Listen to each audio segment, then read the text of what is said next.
نہ جانے مسائل تو علماء سے پوچھیں، یہ حکم مبین ہم کو رب سے ملا ہے، چلو پوچھ کیسے جیے زندگی کو، چلو پوچھ لے کس میں رب کی رضا ہے، رب کی رضا ہے۔ الحمدللہ رب العالمین والصلاة والسلام علی سید الانبیاء والمرسلین، اما بعد فاعوذ باللہ من الشیطان الرجیم، بسم اللہ الرحمن الرحیم۔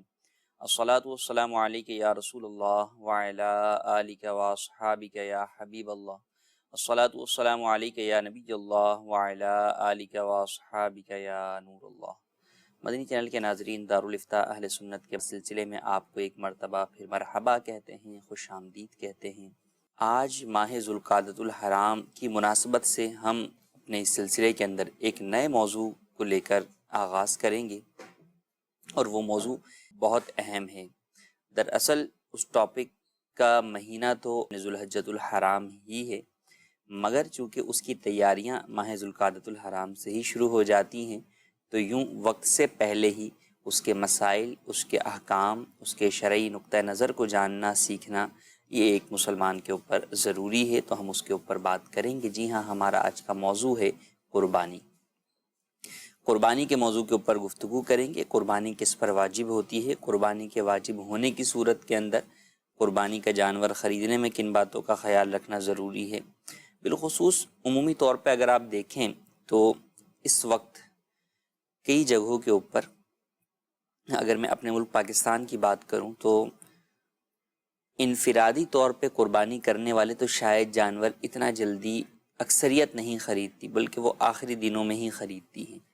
لیکن بہرحال اجتماعی قربانی کا سلسلہ یہ ابھی سے شروع ہو جاتا ہے کہ اس کی بکنگ ہونا شروع ہو جاتی ہیں، اس میں حصے ڈالنا شروع کر دیے جاتے ہیں۔ اجتماعی قربانی کو جو آرگنائز کرتے ہیں وہ اس حوالے سے ورکنگ شروع کر دیتے ہیں، کام شروع کر دیتے ہیں، ادھر بکنگ کرنا شروع کر دیتے ہیں تو پیچھے جو ہے وہ جانور بھی بک کروانا شروع کر دیتے ہیں۔ یوں اس طرح کے کئی امور جو ہے وہ شروع ہو جاتے ہیں، تو ان سے متعلق احکام اور مسائل کے اوپر ہم بالخصوص گفتگو کریں گے، تاکہ اگر اجتماعی قربانی میں آپ حصہ ڈالنے جا رہے ہیں تو آپ اس سے پہلے کن کن باتوں کا خیال کریں تاکہ آپ کی قربانی درست طریقے سے ادا ہو سکے۔ ابتداءً درود پاک کی فضیلت کی طرف بڑھتے ہیں۔ چنانچہ نبی رحمت شفیع امت صلی اللہ تعالیٰ علیہ وآلہ وسلم نے ارشاد فرمایا، جس نے مجھ پر صبح و شام 10 بار درود پاک پڑھا، قیامت کے دن اسے میری شفاعت ملے گی۔ صلو علی الحبیب صلی اللہ تعالیٰ علی محمد صلی اللہ علیہ وآلہ وسلم۔ اجتماعی قربانی در حقیقت ہے کیا، اس کو بھی جاننا اور سیکھنا ضروری ہے۔ کرنے والوں کے لیے تو یہ یوں سہولت ہے کہ بڑا جانور جیسے گائے، بیل، بھینس، بھینسا یا اونٹ اور اونٹنی، یہ بڑے جانور میں شمار ہوتے ہیں۔ اس کے اندر 7 افراد قربانی کے حصے کی نیت سے شریک ہو سکتے ہیں یا قربانی اور عقیقے کی نیت سے شریک ہو سکتے ہیں۔ تو ان افراد، ایک تو ہے عمومی طور پر گھر کے 7 افراد نے مل کر بھی جو ہے وہ بڑا جانور لے لیا، در حقیقت یہ بھی اجتماعی قربانی ہے، لیکن ہمارے ہاں عمومی طور پہ اجتماعی قربانی اسے سمجھا جاتا ہے جو کہ اداروں میں ہوتی ہے، مساجد کے تحت ہوتی ہے، مدارس کے تحت ہوتی ہے، مختلف ویلفیئرز اور تنظیموں کے تحت ہوتی ہے۔ وہ مختلف لوگوں کے حصے لے کر اور ان کے لیے جناب 7 افراد کے لیے ایک گائے لے آتے ہیں، 7 افراد کے لیے دوسری گائے لے آتے ہیں، اور اس میں ان کی جو ایک غرض ہوتی ہے وہ یہ کہ اس قربانی کی جانور کی کھال جو ہے وہ اس ہمارے ادارے کو مل جائے گی، اور ادارے کے لیے جو ہے وہ گویا کہ ایک طریقے سے قربانی کی کھال کی صورت میں عطیہ جو ہے وہ انہیں مل جائے گا، یہ صورت ہوتی ہے۔ تو اجتماعی قربانی میں بہرحال اپنی شرائط ہیں کہ جب بھی آپ مشترکہ طور پہ کسی ایک جانور کے اندر جو ہے وہ آپ حصہ ڈالتے ہیں تو آپ کو کن باتوں کا خیال رکھنا اور زیادہ ضروری ہو جاتا ہے بنسبت انفرادی جانور میں قربانی جو ہے وہ انفرادی جانور سے قربانی کی ادائیگی کرتے ہوئے۔ قربانی کے جانور کی اپنی عمر اپنی جگہ پر موجود ہے، اور قربانی کے جانور کا عیوب سے پاک ہونا وہ بھی اب اہم ترین مسئلہ ہے، اور اس کی شریعت مطہرہ نے تفصیل بیان کر دی ہے کہ کون سے عیوب ہیں کہ جن کی وجہ سے قربانی ناجائز ہوتی ہے، اور کون سے وہ عیوب ہیں جو ان کی وجہ سے قربانی جائز ہو جاتی ہے۔ پھر یہاں پر ایک اور پہلو بھی ہے کہ کئی لوگ اجتماعی قربانی ہو یا انفرادی قربانی، عمومی طور پہ اجتماعی قربانی میں تو آپ اپنا سب کچھ جو ہے وہ سامنے والے کے سپرد کر دیتے ہیں، پیسے دے دیتے ہیں، اور پھر آپ قربانی کے بعد گوشت وصول کر لیتے ہیں، یا بعض لوگ گوشت بھی وصول نہیں کرتے، کہتے ہیں کہ آپ ہی تقسیم کر دیجئے گا، ہمارا فریضہ ادا ہو گیا، ہمارا واجب ادا ہو گیا، بس یہی جو ہے وہ ہمارے لیے کافی ہے۔ یوں ہی انفرادی والی جو قربانی ہوتی ہے، یعنی بڑے جانور میں اجتماعی قربانی نہیں ہے، لیکن بکرا یا بکری ہے، دمبا یا دمبی، بھیڑ ہے، اس کی قربانی کے اندر بھی خود کرنے کے بجائے وکالت کی طرف جاتے ہیں، یعنی اس کسی اور کو ذمہ داری دے دیتے ہیں کہ یار آپ میری طرف سے قربانی کر دیجئے گا، یہ پیسے لیجئے، میری طرف سے قربانی کر دیجئے گا۔ تو اب وکالت کے اندر جب آپ کسی کو وکیل بنا رہے ہیں تو اس میں بھی بہت ساری باتوں کا خیال رکھنا ضروری ہے، کیونکہ قربانی ایک عبادت ہے، عبادت کی ادائیگی میں احتیاط لازم ہے۔ کہیں ایسا نہ ہو کہ آپ کا پیسہ بھی چلا جائے اور آپ پر لازم جو واجب قربانی ہے وہ بھی ادا نہ ہو، اور کل قیامت میں آپ کی اس سے پکڑ اور پوچھ گچھ ہو اس سے متعلق۔ لہٰذا آپ کس کو وکیل بنا رہے ہیں؟ جس طرح ہم زکوٰۃ کے مسائل کے اوپر بات کافی مرتبہ کر چکے ہیں کہ آپ زکوٰۃ دینے کے لیے کسی کو وکیل بناتے ہیں تو پہلے یہ دیکھ لیجئے کہ کیا وہ زکوٰۃ کے مسائل بھی جانتا ہے، کیا وہ درست جگہ پر ادا کرنے کو بھی جانتا ہے، اسے یہ بھی معلوم ہے کہ زکوٰۃ کا مصرف ہے کیا، زکوٰۃ کس جگہ ادا کی جاتی، کیا اسے اتنا بھی معلوم ہے۔ تو یہی ساری صورتیں قربانی میں بھی آ جاتی ہیں کہ کیا قربانی جس کے حوالے آپ کر رہے ہیں، آپ اپنی اہم ترین عبادت جس کے حوالے کر رہے ہیں، کیا اس کو سینس بھی ہے قربانی کہتے کسے ہیں، قربانی کا جانور کیسا ہونا چاہیے، کیونکہ قربانی کے معاملے میں جس قدر افواہیں اپنے طور پر لوگوں نے بنائی رکھی ہیں، اپنے رولز بنائے رکھے ہیں، اس کی شاید کوئی انتہائی نہیں، اور سب سے زیادہ یہ بنانے والے بیوپاری ہوتے ہیں، کیونکہ ان کو تو اپنا مال بیچنا ہوتا ہے۔ جب اپنا مال بیچنا ہے تو اپنے مال کی کون جو ہے وہ برائی کرتا ہے آج کل، تو وہ صحیح ہے یا غلط ہے، بہرحال قربانی کے نام پر سامنے والے کو ٹکا کر اپنے پیسے کھرے وصول کرنا ہے، وہ یہ تک نہیں سوچتے کہ ہم کسی شخص کی عبادت کی ادائیگی میں اسے دھوکہ دے رہے ہیں۔ تو ایک طرف تو وہ گناہ گار ہیں، دوسری طرف خود کرنے والوں پر بھی یہ لازم ہے کہ کم از کم وہ دین کے مسائل اور احکام سیکھیں کہ دین اس بارے میں کیا کہتا ہے، اور دین بتانے والے علماء ہوں گے۔ آپ کو بیوپاری دین نہیں بتائے گا کہ نہیں بھائی اس کی قربانی ہو جائے گی۔ میں بول رہا ہوں نا، میں اتنے سالوں سے جو منڈی میں آ کے مال بیچ رہا ہوں، مجھے پتہ ہے قربانی ہو جائے گی۔ ارے بھائی منڈی میں مال بیچ رہے ہیں آپ، دین تھوڑی پڑھ رہے سیکھ رہے ہیں آپ۔ تو جو دین جنہوں نے پڑھا، دین سیکھا، ان سے پوچھئے کہ کیا قربانی ہوگی یا نہیں، اور اس کے لیے آپ کی سہولت کے لیے بہترین ذریعہ دعوت اسلامی نے دارالفتہ اہل سنت کو فراہم کیا ہے کہ آپ بالمشافہ بھی ملاقات کر کے پوچھ سکتے ہیں، فون نمبرز پر بھی آپ پوچھ سکتے ہیں، بیرون ملک میں آپ ہمارے UK، USA، ساؤتھ افریقہ اور آسٹریلیا کے نمبر پر بھی کال کر سکتے ہیں، اور بیرون ملک کے ناظرین جو ہے وہ ہمیں واٹس ایپ کے اوپر بھی دارالفتہ اہل سنت سے سوالات پوچھ سکتے ہیں۔ تو ان تمام چیزوں کے عرض کرنے کا مقصد یہ ہے کہ قربانی ایک ہماری اہم ترین عبادت ہے۔ نبی کریم صلی اللہ تعالیٰ علیہ وآلہ وسلم سے جب صحابہ کرام علیہم رضوان نے پوچھا ما ہی الاضاحی یا رسول اللہ صلی اللہ علیہ وسلم، یا رسول اللہ صلی اللہ علیہ وسلم یہ قربانیاں کیا ہیں، کیا ہی پیارا آپ علیہ الصلوۃ والسلام نے ارشاد فرمایا سنت ابیکم ابراہیم، تمہارے باپ ابراہیم علیہ السلام کی سنت ہے۔ تو قربانی آپ علیہ الصلوۃ والسلام کی سنت سے ثابت ہے، حضرت ابراہیم علیہ السلام کی، لیکن شرعی اعتبار سے جو صاحب نصاب ہے، عاقل بالغ ہے، مقیم ہے، وہ چاہے مرد ہو یا عورت، اس کے اوپر قربانی واجب ہے۔ اور یہ وہ عمل ہے کہ اللہ تبارک و تعالیٰ کو ایام النحر کے اندر اس سے بڑھ کر کوئی عمل پسندیدہ نہیں ہے۔ ایک بندہ لاکھوں روپے خیرات کر دے، اللہ تبارک و تعالیٰ کو اس سے زیادہ یہ پسند ہے کہ وہ اللہ کی راہ کے اندر جانور کو ذبح کرے۔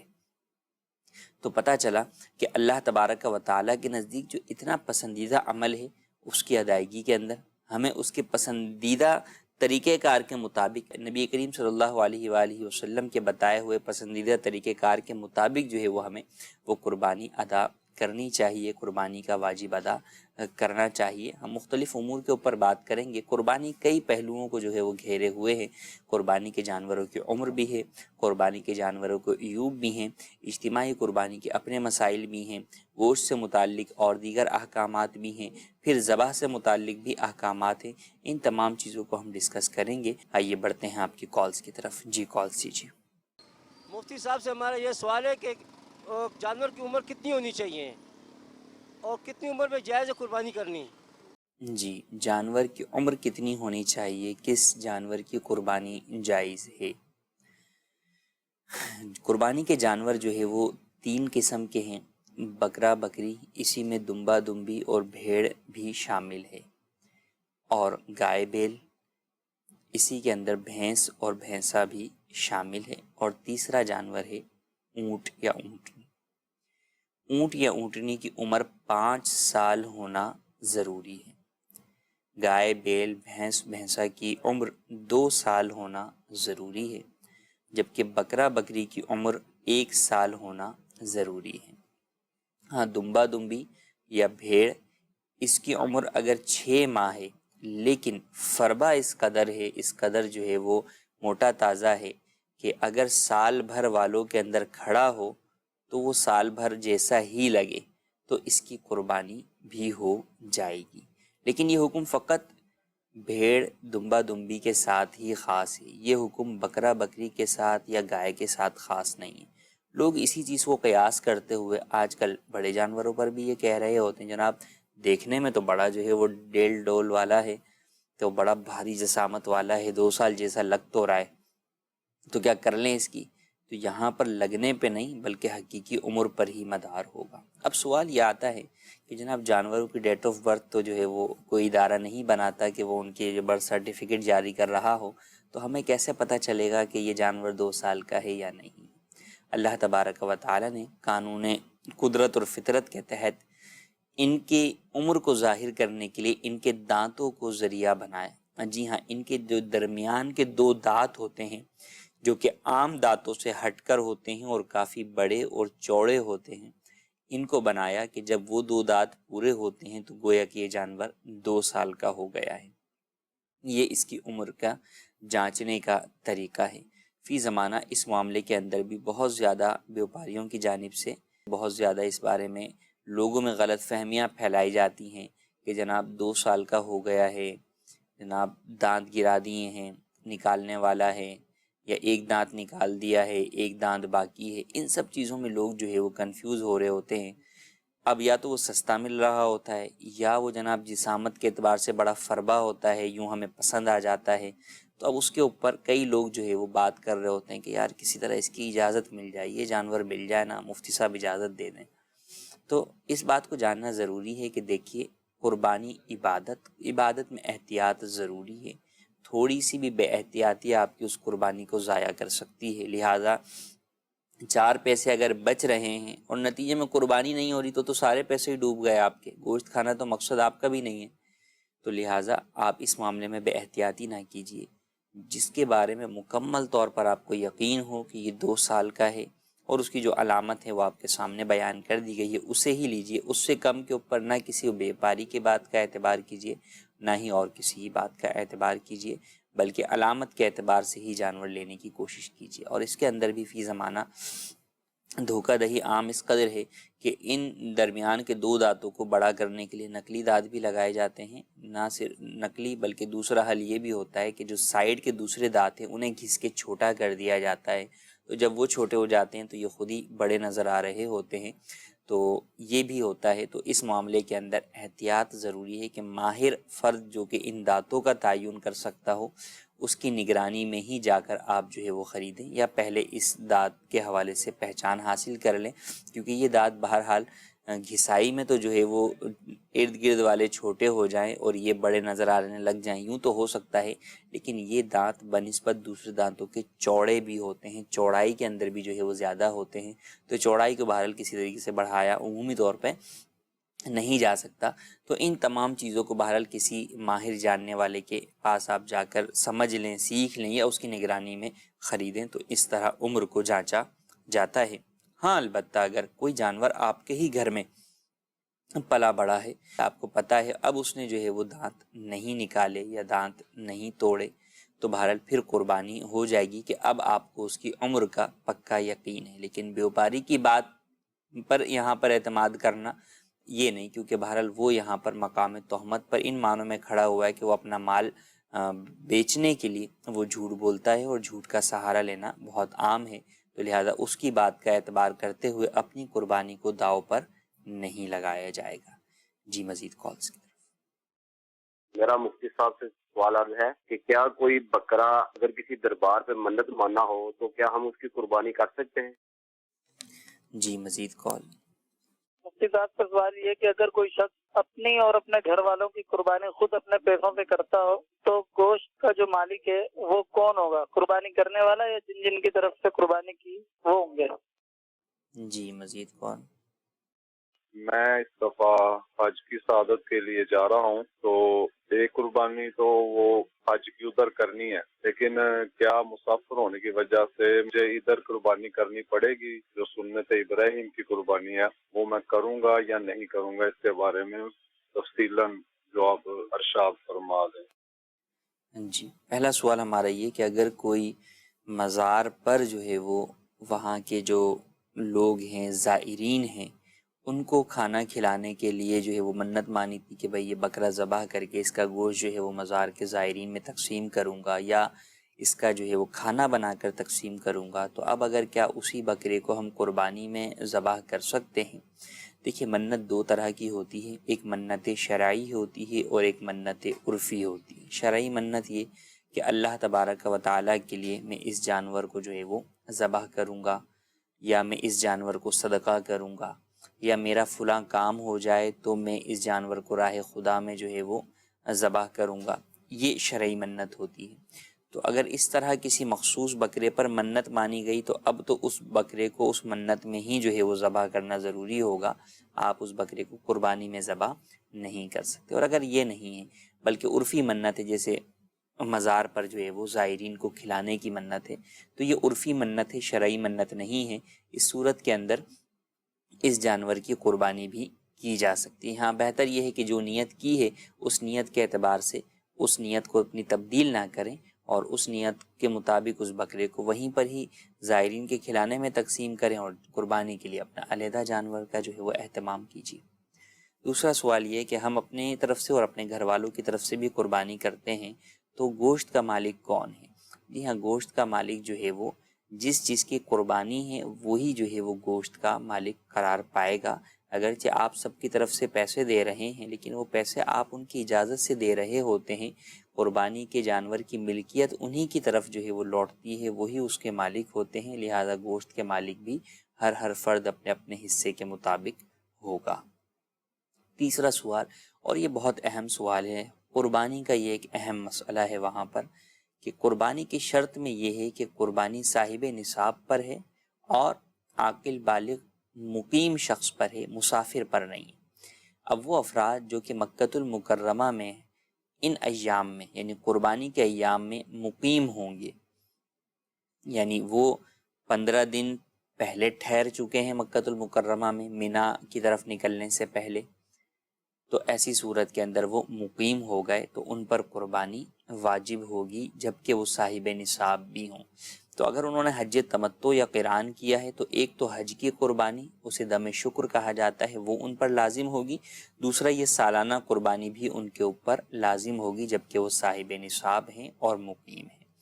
حج کی قربانی تو وہیں حدود حرم میں ہونا ضروری ہے، ہاں البتہ سالانہ جو قربانی ہے اس میں ان کو اختیار ہے کہ چاہے وہ وہاں پر کر لیں چاہے اپنے وطن میں کر لیں، لیکن اپنے وطن میں کرنے میں اس بات کا خیال رکھنا بے حد ضروری ہوگا کہ اپنے وطن میں قربانی کا جانور اس وقت ذبح کیا جائے جبکہ اپنے وطن میں بھی قربانی کا وقت ہو اور عرب شریف میں بھی قربانی کا وقت باقی ہو، تو ایسے دن جو ہے وہ قربانی کی جائے، تو اس بات کا خیال رکھنا ضروری ہے۔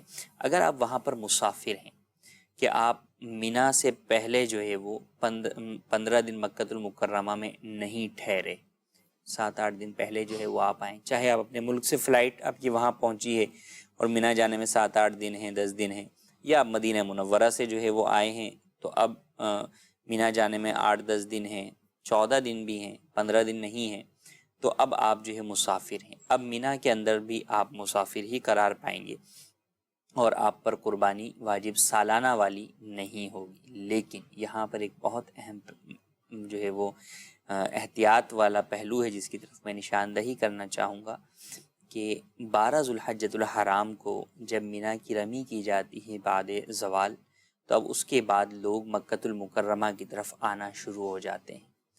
اب آپ بھی اگر مکۃ المکرمہ کی طرف آ گئے، آپ پہلے مقیم نہیں تھے، مکۃ المکرمہ کی آپ حدود میں آ گئے اور اب آپ کا 15 دن یا اس سے زیادہ رہنے کا ارادہ موجود ہے، آپ کا 15 دن یا اس سے زیادہ رہنے کا ارادہ موجود ہے، تو اگر غروب آفتاب سے پہلے آپ مکۃ المکرمہ میں آ گئے تو آپ مقیم ہو گئے، اور چونکہ غروب آفتاب سے پہلے آ گئے ہیں اور قربانی کا وقت غروب آفتاب تک ہے، تو غروب آفتاب سے پہلے جب بھی شرائط پائی جائیں گی آپ پر قربانی واجب ہو جائے گی۔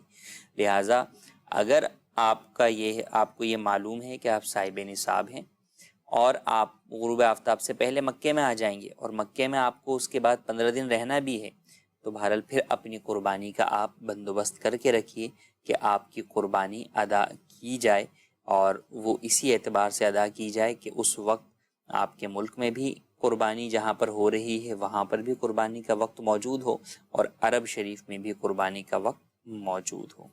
ایک سوال یہ ہے کہ ہمارے پاس 2.5 لاکھ روپے ہیں اور ایجوکیشن کے لیے رکھے ہوئے ہیں، تو کیا ہم پر قربانی واجب ہے؟ جی ہاں جی، شخص کی ملکیت میں 2.5 لاکھ روپے موجود ہیں تو اس کے اوپر قربانی واجب ہوگی۔ ایجوکیشن کے لیے رکھا ہونا یہ اس کو قربانی سے مانع نہیں ہوگا، لہذا فی الوقت جب کہ یہ پیسے حاجت اصلیہ سے زائد ہیں تو اور اس شخص کے اوپر قرض یا لون وغیرہ بھی نہیں ہے، تو لہٰذا اس کے اوپر بھی قربانی واجب ہوگی۔ ایک سوال یہ ہے کہ کچھ لڑکی والے جہیز اپنی مرضی سے دیتے ہیں، کیا وہ جائز ہے؟ جی ہاں، اپنی مرضی سے اپنی خوشی سے جہیز دینے میں والدین کو کوئی ممانعت نہیں ہے، کوئی حرج نہیں ہے۔ ہمارے گزشتہ چونکہ سلسلے کے موضوع جو ہے وہ نکاح اور شادی سے متعلق تھے، تو شاید اسی حوالے سے ہمارے پاس یہ سوال آیا ہے۔ ہاں، اس میں ہم نے جیسا کہ اپنے گزشتہ سلسلے میں بھی یہ بات کی کہ والدین جو کہ صاحب حیثیت اور استطاعت ہیں دے سکتے ہیں بہت کچھ، انہیں بھی چاہیے کہ دیگر لوگوں کا خیال کرتے ہوئے ایک مناسب مقدار میں جہیز دیں تاکہ دوسروں کے لیے یہ اپنی بیٹیوں کی شادی کرنا مشکل نہ ہو جائے بلکہ آسان رہے۔ ایک سوال یہ ہے کہ کیا ختم قرآن ایصال ثواب کیا وہی ایصال ثواب 2 بار کر سکتے ہیں؟ دوسرا انہی کا سوال ہے کہ مشکات فاطمہ نام رکھ سکتے ہیں؟ جی ہاں، مشکات فاطمہ نام تو رکھ سکتے ہیں، اور جہاں تک بات یہ رہی کہ آپ نے ایک مرتبہ قرآن کریم پڑھ لیا تو کیا آپ دوبارہ بھی کر سکتے ہیں یا نہیں، تو اس میں علماء کا اختلاف ہے۔ بعض علماء فرماتے ہیں کہ دوسری مرتبہ ایک ہی چیز کو پڑھا ہوا ایصال کیا ہوا کسی دوسرے کو ایصال کرنا بزرگوں سے منقول نہیں ہے، اور بعض علماء اجازت دیتے ہیں۔ بہتر یہ ہے کہ آپ دوسرا پڑھ کر ہی ایصال ثواب کیجئے کہ اس سے آپ کو فائدہ ہوگا کہ جتنا پڑھیں گے یقیناً آپ کے نامہ اعمال کے اندر بھی جو ہے وہ ثواب بڑھتا ہی چلا جائے گا۔ جی مزید کال کیجیے گا۔ میں مولانا صاحب سے ایک سوال کرنا چاہتا ہوں، کیا کسی کا جانور کا کان کٹا ہوتا ہے، کسی کا جانور کے کسی جگہ پہ نشان ہوتا ہے، کسی جانور کسی جگہ پہ نشان ہوتا ہے، کیا اس کا قربانی ہو سکتے ہے یا نہیں؟ جی، جانور کا عیوب سے پاک ہونا یہ ضروری ہے، البتہ بعض عیوب وہ ہیں کہ جن کی وجہ سے قربانی ہی نہیں ہوگی، بعض وہ ہیں کہ قربانی تو ہو جائے گی مگر یہ ہے کہ نامناسب ہے۔ بہتر یہ ہے کہ ہر قسم کے عیوب سے پاک جانور ہو۔ اب عیب کیا ہیں؟ مختلف عیب ہیں۔ جو عیب قربانی سے مانے ہیں ان میں جیسے انہوں نے کان کی بات کی یا دم کی بات کی، تو اگر 1/3 سے زیادہ کسی چیز کے اگر آپ 3 حصے کریں تو اس کا جو ایک حصہ ہے اس سے اگر تھوڑا سا بھی زیادہ حصہ کان کا کٹا ہوا ہے تو بہرحال قربانی نہیں ہوگی۔ کٹے ہوئے سے مراد یہ کہ وہ کان ہی کا اتنا حصہ وہاں سے غائب ہے۔ اگر فقط زخم ہے یا کان میں جو ہے وہ نمبر وغیرہ لگانے کے لیے سوراخ کر کے جو ہے وہ لگا دیتے ہیں پرچی وغیرہ، تو اگر ایسا ہے تو قربانی ہو جائے گی۔ ہاں، البتہ بہتر یہ ہے کہ اس طرح کے عیوب سے بھی پاک ہی جانور لیا جائے۔ یوں ہی اترنے چڑھنے میں گاڑی میں جانوروں کو رگڑ لگ جاتی ہے، چوٹ لگ جاتی ہے، تو اس کی وجہ سے بھی قربانی میں حرج نہیں ہے، قربانی ہو جائے گی۔ ہاں بہتر یہ ہے کہ ہر قسم کے عیب سے پاک جانور کی قربانی کی جائے۔ جی مزید کالز۔ میں مفتی صاحب سے یہ پوچھنا چاہتا ہوں کہ اگر گھر پہ بکری رکھی ہے، اس کی قربانی کی ہے تو اس کے پیٹ سے بچہ نکلتا ہے، تو کیا وہ قربانی جائز ہوتی ہے یا ناجائز ہوتی ہے؟ جی مزید کال۔ قربانی اور حقیقے کا کیا طریقہ کار ہوگا؟ پہلے یعنی کہ گنجائش نہیں تھی، اب مطلب گنجائش ہے، بچے بڑے بھی ہو گئے تو حقیقہ قربانی کے ساتھ ملا کے کر سکتے ہیں۔ جی مزید کال۔ سوال ہے میرا کہ یہ فارم والے ہوتے ہیں، فارم جاننے ان کے سیم کاٹ دیتے ہیں، وہ پھر قربانی کے لیے لگ جاتے ہیں کہ نہیں؟ جی پہلا سوال یہ کہ گابھن یا جو ہے وہ حاملہ جانور کی قربانی کرنا کیسا، اور اگر کی اور بچہ پیٹ سے نکلا تو کیا حکم ہے؟ حاملہ جانور کی قربانی جائز ہے، البتہ پسندیدہ نہیں ہے۔ بہتر یہ ہے کہ ایسے جانور کی قربانی نہ کی جائے، لیکن اگر کسی نے کر لی تو قربانی بھی ہو جائے گی، اور اگر بچہ مردہ نکلا تو اسے پھینک دیا جائے گا، اگر زندہ نکلے گا تو اسے ذبح کر دیا جائے گا اور اس کا گوشت تک کھایا جائے گا۔ اگر ذبح نہیں کیا کسی نے اور وہ بچہ بڑا ہو گیا تو پھر اس کو زندہ ہی صدقہ کرنا ہوگا، کسی مستحق کے زکوٰۃ کو وہ دینا ہوگا۔ دوسرا سوال کہ قربانی اور عقیقہ کیا یہ ہو سکتے ہیں؟ بڑا جانور جس میں 7 حصے ہوتے ہیں، اس کے اندر بعض حصے عقیقے کے ہوں اور بعض حصے قربانی کے، تو بالکل ایسا کیا جا سکتا ہے، اس میں حرج نہیں ہے۔ اور عقیقے سے متعلق یہ کہ اگر عقیقہ لڑکے کا کر رہے ہیں، گنجائش ہے تو 2 حصے ڈالیے بڑے جانور میں، لڑکی کا کر رہے ہیں تو 1 حصہ ڈالیے، تو یوں عقیقہ اور قربانی بڑے جانور میں ہو سکتے ہیں۔ ہاں ایک ہی جانور میں قربانی عقیقہ دونوں کی نیت ہو، یہ درست نہیں ہے۔ تیسرا سوال یہ ہے کہ جانوروں کی خوبصورتی کے لیے ان کے سینگ کاٹ دیے جاتے ہیں، تو کیا ایسے جانوروں کی قربانی ہو جائے گی؟ اگر تو سینگ اوپر سے کاٹے گئے ہیں، جڑ سے دماغ کے اندر سے سر کے اندر سے بالکل اکھاڑے نہیں گئے، اوپر سے جو ہے وہ تراش دیے گئے، کاٹ دیے گئے، بہت بڑے تھے چھوٹے کر دیے، تو قربانی جائز ہے۔ اور اگر جو ہے وہ بالکل جڑ سے جو ہے وہ اکھاڑ دیے، اور جب جڑ سے اکھڑتے ہیں تو باقاعدہ جو ہے وہ ان کے سروں میں دماغ میں زخم ہو جاتا ہے، اگر ایسا ہے اور وہ زخم بھرا بھی نہیں ہے تو اس جانور کی قربانی جائز نہیں ہے۔ اور اگر ایسا کر لیا گیا، یہ سینگ اکھاڑ دیے گئے اور بعد میں عرصہ ہو گیا اور وہ زخم بھر کر جو ہے وہ صاف ستھرا ہو گیا، تو ایسی صورت کے اندر قربانی جائز ہے۔ بہرحال سینگ اکھاڑنے کے اندر جانور کو شدید تکلیف بھی ہے، اور یقیناً انسان اگر جانور کو بلا وجہ شرعی تکلیف دیتا ہے تو کل قیامت کے اندر اللہ تبارک و تعالیٰ کے ہاں پکڑ بھی ہوگی۔ تو فقط خوبصورتی کے لیے جانور کو یہ تکلیف دینا یہ ہرگز جائز نہیں ہے، تو اس بات کا خیال رکھنا بھی بے حد ضروری ہے۔ جی مزید کال دیجیے۔ جی میرا مسئلہ یہ ہے کہ اگر پہلے کسی نے کوئی قربانی کا جانور لیا، یعنی پہلے دمبا لیا اور پھر اس نے کہا کہ یہ میں دمبا بیچ دیتا ہوں، اس سے بڑا یعنی وزنی اور فروا دمبا لے کے میں یہ قربانی کرتا ہوں، آیا وہ قربانی کر سکتا ہے اس کو بیچ کے پہلے والے کو؟ جی مزید کال۔ میرا سوال یہ ہے کہ قربانی کرتے وقت لوگ جب اونٹ کی قربانی کرتے ہیں تو ان کو بے دردی سے 3-3 4-4 جگہ سے ذبح کرتے ہیں، ان کو نہر کرنا نہیں آتا، اونٹ کو بھی بہت تکلیف ہوتی ہے جانور کو، برائے کرم صحیح طریقہ اس کا بتا دیجئے۔ جی مزید کال۔ اگر آپ کی تنخواہ مہینے کی مطلب 40-45 ہزار آ رہی ہے اور مہینے میں مطلب وہ استعمال ہو جاتی ہے، تو کیا اس میں پیسے آپ کو بچتے نہیں ہیں؟ تو کیا اس پہ قربانی واجب ہے یا نہیں ہے؟ جی پہلا سوال یہ کئی لوگوں کے ساتھ کئی لوگ اس طرح کرتے ہیں، جو خاص طور پر بزنس مائنڈ کے لوگ ہوتے ہیں، وہ اس طرح کے جو ہے وہ کام کرتے ہیں کہ بھئی شروع میں ایک جانور خرید لیا، اب یہ سوچا کہ اس کو تھوڑا پالتے ہیں اور پھر اس کو بیچ دیں گے اور پھر دوسرا جانور لیں گے۔ ایک تو یہ ہے کہ شروع سے ہی بیچنے کی نیت سے خریدا، اس میں تو کوئی حرج نہیں ہے کہ جب بیچنے کی نیت سے خریدا ہے تو وہ قربانی کا جانور ہی نہیں ہوا۔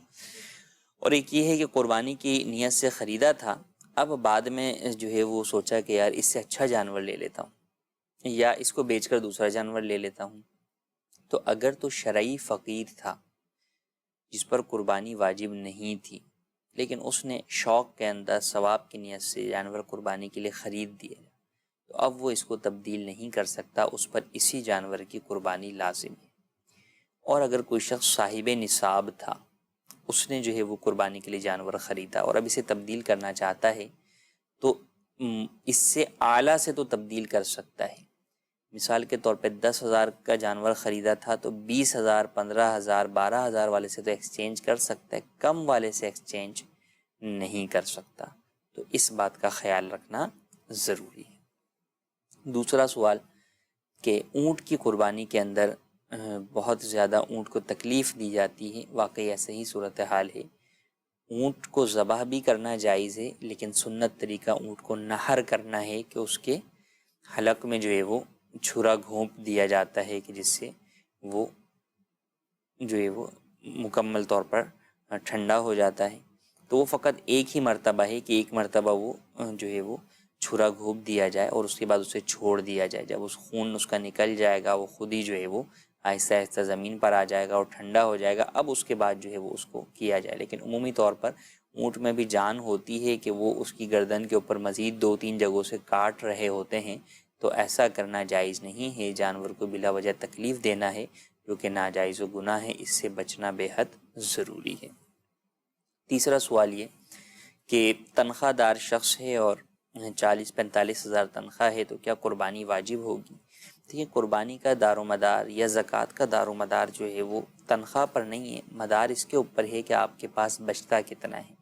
تو اگر قربانی کے ایام میں آپ کے پاس حاجت اصلیہ سے زائد 52.5 تولہ چاندی کی مالیت کے برابر پیسہ ہے، یا اور کوئی بھی مال ہے، چاہے وہ نامی ہو یا غیر نامی ہو۔ جی ہاں، یہاں یہ بات یاد رکھنا ضروری ہے کہ زکوٰۃ تو فقط مال نامی پر ہوتی ہے۔ مال نامی سے مراد پیسہ، سونا، چاندی، مال تجارت، پرائز بانڈ، یہ مال نامی میں شمار ہوتے ہیں، جبکہ اس کے علاوہ جو چیزیں تھیں جو حاجت اصلیہ سے زائد تھیں، گھر کا اضافی سامان تھا، خالی پلاٹ تھا جو کہ بیچنے کے لیے نہیں خریدا ہوا تھا، اس پر زکوٰۃ تو نہیں تھی، لیکن اس کی مالیت کی وجہ سے آپ پر قربانی واجب ہو جائے گی۔ لہٰذا اگر آپ کی تنخواہ بھلے کم ہے لیکن حاجت اصلیہ سے زائد آپ کے پاس یہ اموال اتنی مقدار میں موجود ہیں، تو بہرحال آپ پر قربانی واجب ہوگی اور آپ کو قربانی کی ادائیگی آپ پر لازم ہوگی، تو اس بات کا خیال رکھنا ضروری ہے۔ ایک اور کچھ میسیجز بھی ہم شامل کرتے ہیں۔ ایک سوال یہ ہے کہ کیا جس کے اوپر قرضہ ہو تو کیا وہ قربانی دے سکتا ہے؟ یہ ایک بہت لوگوں میں چیز پھیلی ہوئی ہے کہ بھئی اس پر قرض ہے، وہ قربانی جو ہے انہیں ادا نہیں کر سکتا۔ لیکن دو چیزیں ہیں، ایک تو یہ ہے قربانی کا وجوب، اور ایک یہ ہے کہ نفلی قربانی کی ادائیگی۔ قربانی کا وجوب یہ کہ ایک شخص جو صاحب نصاب ہے اس کے اوپر قربانی لازم ہے، جبکہ دیگر شرائط قربانی پائی جائیں۔ اب اگر کسی کے اوپر قرضہ بھی ہے اور وہ صاحب نصاب بھی ہے، قرضہ مائنس کرنے کے بعد بھی وہ صاحب نصاب ہے، تو اس کے اوپر قربانی واجب ہی ہوگی، اس کے اوپر لازم ہوگا کہ قربانی ادا کرے۔ اور اگر کوئی شخص ہے کہ اس کو صاحب نصاب نہیں ہے اور وہ مقروض بھی ہے، اب اسے قربانی دینے کا اس کا شوق ہے، ثواب حاصل کرنے کا، تو اب وہ کیا قربانی کر سکتا ہے؟ جی ہاں، وہ قربانی کر سکتا ہے۔ ہاں، اگر تو قرض ایسا ہے کہ قرض دار کا مطالبہ ہے کہ بھئی مجھے قرضہ واپس کرو، اور یہ قرض نہیں دے رہا اور نفلی قربانی میں لگا رہا ہے، تو بالکل اس سے اسے منع کیا جائے گا اور یہی کہا جائے گا کہ پہلے قرض ادا کرو۔ لیکن جو قرض باقاعدہ جو ہے وہ طے ہوتے ہیں، جیسے BC ہے، پتہ ہے کہ وہ پہلے ادائی نہیں ہوگی، وہ تھوڑا تھوڑا کر کے ہی جو ہے وہ ادائیگی اس کی چلتی رہے گی، اب وہ یہ شخص جو ہے وہ قربانی بھی کرنا چاہتا ہے تو ٹھیک ہے، قربانی کر لے، اس کے اندر کوئی حرج نہیں ہے۔ یا جس سے قرض لیا ہوا ہے وہ خود ہی اجازت دے دیتا ہے کہ ٹھیک ہے میرے پیسے بعد میں دے دینا، جو بھی ہمارا آپس کا ٹائم طے ہوا ہے جب تک تم دے دو گے تو ٹھیک ہے، بھلے تم قربانی کرو، مجھے کوئی اعتراض نہیں ہے۔ تو اب اگر کوئی قربانی کرتا ہے تو اس میں حرج نہیں ہے، بلکہ بعض صورتوں کے اندر تو قرض لے کر بھی قربانی کرنا واجب ہوگی۔ جی ہاں، صاحب نصاب شخص ہے اور اس کے پاس جو ہے وہ مال موجود ہے، حاجت اصلیہ سے زائد ہے، نصاب کی مقدار ہے، لیکن اس کے پاس قربانی کا حصہ ڈالنے کے لیے جو ہے وہ اس وقت پیسے نہیں ہیں، لیکن اور مال موجود ہے، پلاٹ ہے۔ اب وہ پلاٹ جو ہے وہ بیچ تو نہیں سکتا، پلاٹ اتنی جلدی بکے گا بھی نہیں، تو اب اس پر قربانی واجب ہے۔ تو بہرحال اب یہ قرض لے کر بھی اس کے اوپر لازم ہوگا کہ یہ قربانی کی ادائیگی کرے، تو اس باتوں کا خیال رکھنا ضروری ہے۔ تو مطلقاً یہ سمجھ لینا کہ جس پر قرض ہو وہ قربانی دے نہیں سکتا یا اس پر قربانی لازم نہیں ہے، ایسا نہیں ہے، بلکہ اس کی مختلف صورتیں ہیں جیسا کہ ہم نے بیان کی۔ جی مزید کال دیجیے۔ مولوی صاحب، قربانی کے جانور میں عیب کا کیا مطلب ہے؟ عیب کا کیا مطلب ہے؟ عیب ایک تو وہ ہیں کہ جو شریعت مطہرہ نے بیان کی، نبی کریم صلی اللہ تعالیٰ علیہ وآلہ وسلم نے احادیث طیبہ کے اندر بیان کی ہے، کہ جیسے کان کٹے ہوئے جانور کی قربانی جائز نہیں ہے، دم کٹے ہوئے جانور کی قربانی جائز نہیں ہے، اور یہاں پر کٹے ہوئے سے مراد تہائی سے زیادہ، 1/3 سے زیادہ کٹا ہونا مراد ہے۔ اندھے جانور کی قربانی جائز نہیں ہے، ایسا لنگڑا جانور جو کہ قربان گاہ تک بھی چل کر نہ جا سکے اس کی قربانی جائز نہیں ہے۔ تو یہ عیوب بعض بیان کیے گئے۔ یوں ہی وہ عیب جو کہ مارکیٹ کے اندر اس جانور کی قیمت کو کم کر دے، کہ عیب وہی ہوتا ہے کہ جو تاجروں کی مارکیٹ میں اس کی وجہ سے جانوروں کی قیمت کم ہو جائے، وہ عیب شمار ہوتا ہے۔